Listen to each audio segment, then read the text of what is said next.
bienvenue dans Cocktail Zéro spécial fête. Merci les gens d'avoir joué le jeu, vous êtes les Papa Noël.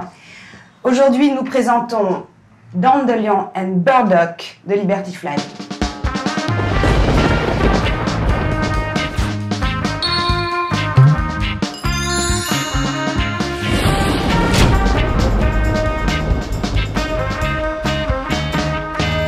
Bonjour Jean-Louis, bonjour les gens. Bonjour.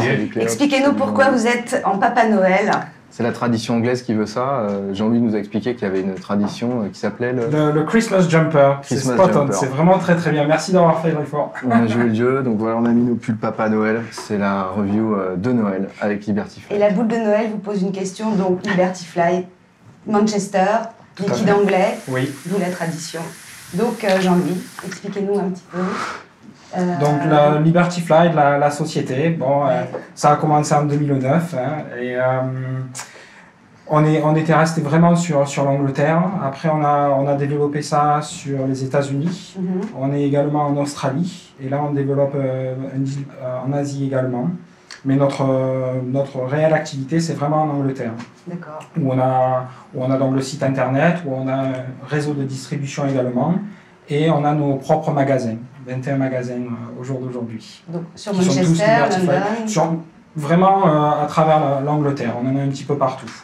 D'accord, il est distribué en France? Pas encore. Donc seulement sur Cocktail Zéro aujourd'hui? Tout à fait, l'exclusivité pour vous. Oh Jean-Louis, belle entreprise Liberty Flight. Merci. Donc vous produisez vos liquides. Tout à fait. Et là, celui qu'on teste aujourd'hui, je crois qu'il est dans une gamme qui s'appelle Tempérance. Tout à fait. Tempérance, ça me fait penser à plein de choses un peu déconnectées de la vape. Tu peux nous raconter Il y a une histoire derrière tout ça, ouais, genre il y a aucun problème. Donc comme tu le sais, on fait la gamme XO et ce liquide en particulier, Dandelion and Burdock, il fait partie de la gamme Tempérance. Qu'est-ce que c'est le mouvement Tempérance? Tu sais qu'en Angleterre, au nord de l'Angleterre, c'était le pays de la révolution industrielle. Et à la fin du 19e siècle, il y avait un problème avec l'alcoolisme. Beaucoup de travailleurs dans les usines avaient un problème avec l'alcoolisme. On l'avait aussi en France. Ouais. Et donc, beaucoup de familles se sont réunies et ont créé, si tu veux, un Temperance Pledge où ils faisaient vœu de s'abstenir de l'alcool. Donc, ils signaient leur bulletin ou leur diplôme. Et donc, il y a eu la création de bars Tempérance, ou Temperance Bar, et les gens pouvaient aller et consommer uniquement des boissons non alcoolisées. Et donc, on a eu... parce que le dernier bar, si tu veux, Tempérance en Angleterre, il est à Rawtenstall. C'est une petite ville à côté de là où on est basé, d'accord? On a un magasin à Rawtenstall également. Et on s'est dit, pourquoi pas explorer cette gamme? Parce qu'ils ont des tas de sirops, ou ce qu'ils appellent cordial. Et parmi toute cette gamme, on en a retenu 5. Et Dandelion and Burdock, c'est celui que vous avez retenu. Donc c'est une boisson en fait, ce mix Dandelion et Burdock. À la base, c'est une boisson qui est très populaire en Angleterre. D'accord. Avec de la bardane, c'est ça, c'est ce qu'on retrouve comme note, et du pissenlit. Et du pissenlit. Donc l'amertume qu'on retrouve dans le liquide, et l'amertume est présente dans la boisson, c'est une boisson amère. C'est une boisson amère. D'accord, c'est une macération de racines ou de trucs comme ça C'est des feuilles? C'est une plante? C'est la bardane, oui, ouais. Tout à fait. Et le pissenlit également. Oui, moi j'aime beaucoup parce que c'est féminin justement, je suis une grande buveuse de tisane et il y a pour la première fois cette sensation de feuilles, d'après-repas, je trouve que pendant les fêtes de Noël, formidable. Moi je suis pas un buveur de tisane. Je suis pas un buveur de tisane et ça m'a vraiment surpris, c'est allé me chercher.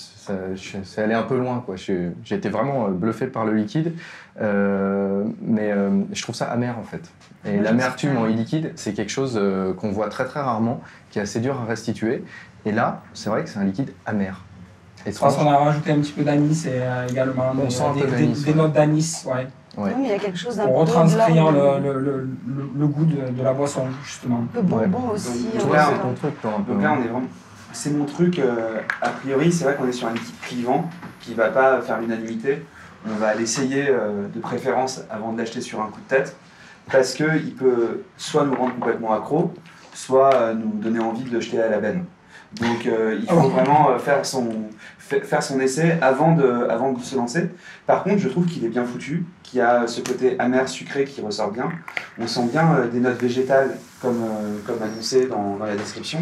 Et je trouve que le pissenlit est très original et c'est agréable de le voir essayer en e-liquide. Et pour moi, c'est pas une question de mauvaise formulation. C'est-à-dire que c'est du vrai e-liquide. Ça se vapote avec plaisir, c'est bien conçu, c'est bien équilibré. Merci.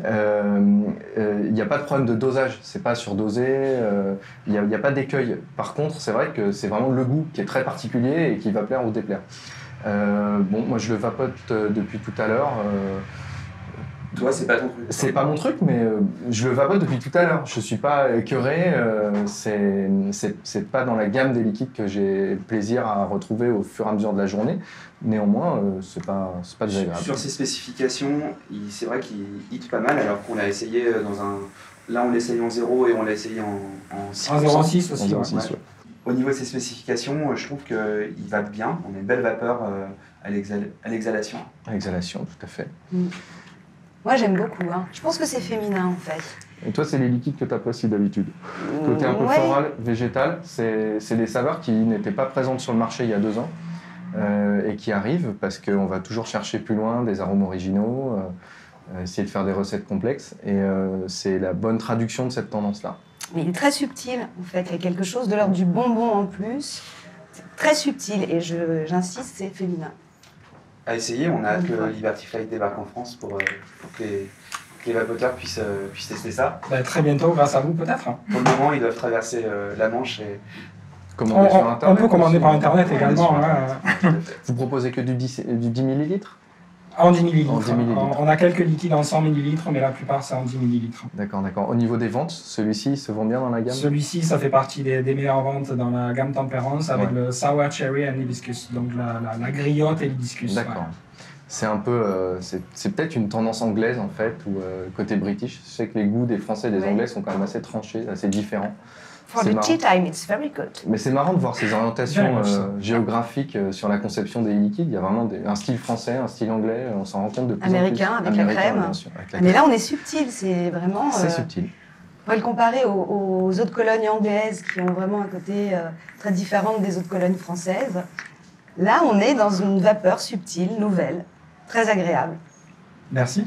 Ok, merci. L'émission se termine sur Dandelion and Burdock de Liberty Flight. Merci les gens, merci Liberty Flight. Et à la semaine prochaine. Bonne fête à tous. Et nous, on y va parce qu'on a des cadeaux à distribuer. Bonne fête. Merci.